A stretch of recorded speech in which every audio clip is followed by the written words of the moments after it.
Hi friends, আমি অনুপম আর আপনারা দেখছেন ডিজিটাল অনুপ ইউটিউব চ্যানেল। আজ আমি আপনাদের খুব সুন্দর একটা সেটিংস দেখাবো, যেটা হচ্ছে যে আপনারা যে কোনো ওয়েবসাইটে যখন ইউআরএলটা সার্চ করেন সেখানে আপনারা ফ্রন্ট পেজে যে এসে পৌঁছান সেটা কিভাবে, মানে আমরা কিভাবে হোম পেজটাকে মেন পেজে সেটিং করব বা আমরা মেন পেজটা কিভাবে সেটিং করি।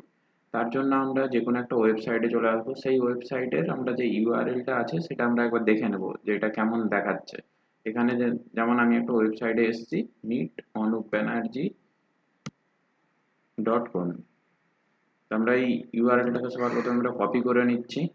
কপি, এটা আমরা একটা অন্য জায়গাতে গিয়ে দেখছি, যখন সার্চ করে তখন আমরা এইটা দেখতে পাচ্ছি। তো এটা কিভাবে হচ্ছে, এটার ব্যাকএন্ডের সেটিংসটা কি থাকে দেখুন।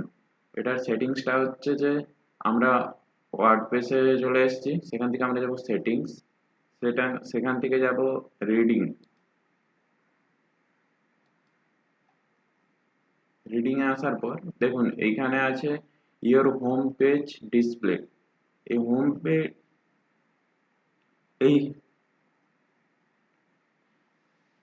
এখানে রয়েছে ইওর হোম পেজ ডিসপ্লে। এখানটাতে ইওর লেটেস্ট পেজ, এটা হয়তো আপনাদের ক্লিক থাকবে ফার্স্ট টাইম। আপনাদেরকে এটা করতে হবে, এই স্ট্যাটিক পেজ সিলেক্ট বিলো, মানে আমাদেরকে একটা স্ট্যাটিক পেজ সিলেক্ট করতে হবে, মানে আমরা যেই পেজটাকে মেন পেজ হিসেবে সেটিংস করতে চাইছি। তার জন্য এখানে আমরা যখনই এটা করে দেবো যে এই স্ট্যাটিক পেজ, তখনই আমাদেরকে এখানটায় লেখা আছে সিলেক্ট বিলো, মানে এখানে নিচে সিলেক্ট করতে হবে কোন পেজটাকে আমরা মেন পেজ করতে চাইছি। আমি এখানে ফার্স্ট টাইম এরকম থাকবে, আমার যখন এটা এরকম থাকবে, তারপরে যদি আমি এটাকে সেভ চেঞ্জ করে দিই, ফার্স্ট টাইম আমার যেটা থাকবে সেটা হচ্ছে যে এইটা। এখন যদি আমি এই ওয়েবসাইটে ইউআরএলটাকে সার্চ করি তখন আমাকে তাহলে কি দেখাবে, চলে এলাম, এটা আমি দেখি, রিফ্রেশ করি। দেখুন আমাকে কিন্তু কিছুই দেখাচ্ছে না, আমাকে এখানে কিছুই দেখাচ্ছে না।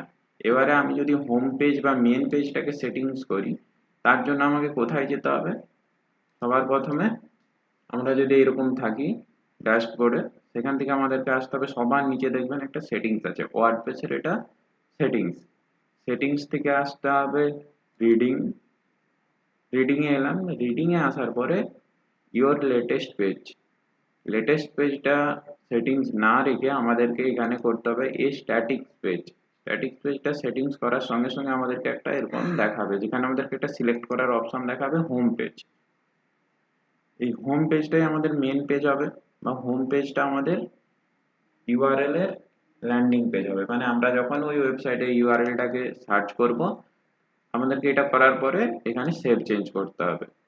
এইটা করলে আমরা এবারে আবার দেখে নেব যে আমরা ওই ওয়েবসাইটের যখন ইউআরএলটা এখানে লিখে সার্চ করছি তখন আমরা কোথায় গিয়ে পৌঁছাচ্ছি। রিফ্রেশ করব, দেখুন আমরা আবার এসে হোম পেজে পৌঁছাচ্ছি। এটা আমাদের প্রত্যেকটা ওয়েবসাইটের ক্ষেত্রেই কাজে লাগবে। প্রত্যেকটা ওয়েবসাইট বানানোর সময় আমাদেরকে যে আমরা যে পেজগুলো সমস্ত পেজ তৈরি করব, দেখুন এই ওয়েবসাইটটাতে কতগুলো পেজ আছে, আমি যদি অল পেজে যাই এতগুলো পেজ আছে। আমরা যখন যেই পেজটার কে হোম পেজ বা মেন পেজ হিসাবে সিলেক্ট করতে চাইবো, আমাদেরকে সেই পেজটা এখানে সেটিংসে এসে, সরি, সেটিংস থেকে আমাদেরকে আসতে হবে রিডিং। রিডিং এ এসে আমাদেরকে এখানে এইভাবে এটা করে নিতে হবে। আমি যদি এইখানে অ্যাবাউট মিটাকে সিলেক্ট করে দেই, তারপর যেটাকে সেভ চেঞ্জ করি, সেই ক্ষেত্রে আমরা দেখে নেব যে আমরা এই ওয়েবসাইটের ইউআরএলটাকে যদি এখানে সার্চ করি, রিফ্রেশ করে নিলে আমাদেরকে কি দেখাবে, দেখুন অ্যাবাউট মিতে আসছে। এখন আমার এখানে মেন পেজ বা হোম পেজটা অ্যাবাউট মি হয়ে গেছে। এই অ্যাবাউট মি পেজটাতে আমরা এখন আছি।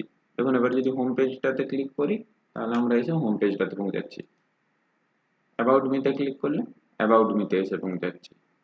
সেই জন্য আমাদের এটা প্রত্যেকটা ওয়েবসাইটের ক্ষেত্রেই এটা প্রয়োজন হয়। প্রত্যেকটা ওয়েবসাইট যখন আমরা বানাবো, কোন পেজটাকে আমরা হোম পেজ বা মেন পেজ বা ওয়েবসাইটের ল্যান্ডিং পেজে হিসেবে সিলেক্ট করতে চাইছি, সেটা আমাদেরকে এখানে সিলেক্ট করতে হয়। দেখুন আবার এটাকে আমি হোম পেজ করে দিয়েছি খুব সুন্দরভাবে। এখানে আমি আবার রিফ্রেশ করে নেবো ইউআরএলটাকে, দেখুন চলে এসেছে। এটা খুব একটা ইজি প্রসেস, যেটা আমাদের প্রত্যেকটা ওয়েবসাইট বানানোর ক্ষেত্রে প্রয়োজন হয়। তো খুব সুন্দরভাবে হয়ে গেছে। আশা করি বন্ধুরা আপনাদের এই ভিডিওটা খুব ভালো লেগেছে। আর যদি ভিডিওটা ভালো লেগে থাকে, লাইক, কমেন্ট, শেয়ার এবং সাবস্ক্রাইব করে দেবেন। Thank you. পরের একটা আবার নতুন কোনো এরকম ছোট্ট ভিডিও নিয়ে আপনাদের সাথে দেখা হবে। আজকের মতো এই পর্যন্ত। Thank you.